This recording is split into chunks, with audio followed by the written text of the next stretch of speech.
Le chef de l'État congolais qui amorce un nouveau mandat de 5 ans nourrit de nobles ambitions en matière de développement du Congo.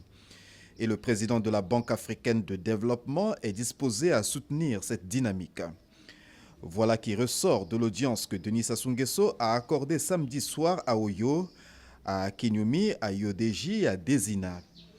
Au cours de leur échange, les deux personnalités ont parlé des perspectives de l'économie congolaise qui sort progressivement de la tourmente. Mais je suis très content que l'économie congolaise est résiliente malgré toutes les turbulences. Quand même, l'année passée, le taux de croissance a baissé de 6,4%. Cette année, bon, la tête reste un peu hors d'eau avec un taux de croissance de 0,7% au niveau de prévision et l'année prochaine aussi 0,6%.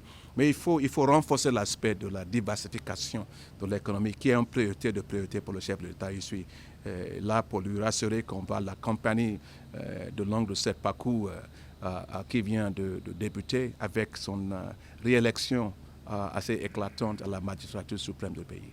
Cette situation difficile de l'économie congolaise est largement imputable à la pandémie de Covid-19 qui affecte depuis plus d'une année les économies des États.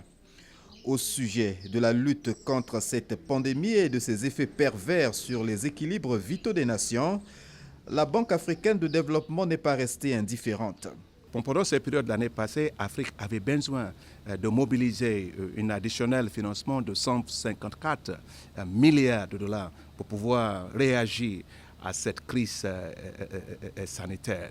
Mais quand même, pour la Banque africaine de développement, nous avons lancé très vite un instrument de la crise, pour gestion de la crise, de 10 milliards de dollars américains pour aider le pays africain pour pouvoir combler le déficit fiscal. En séjour à Oyo depuis vendredi, c'est ce dimanche que le président de la Banque africaine de développement à Kinyumi, à Yodeji, à Dezina, va regagner Abidjan, siège de l'institution financière.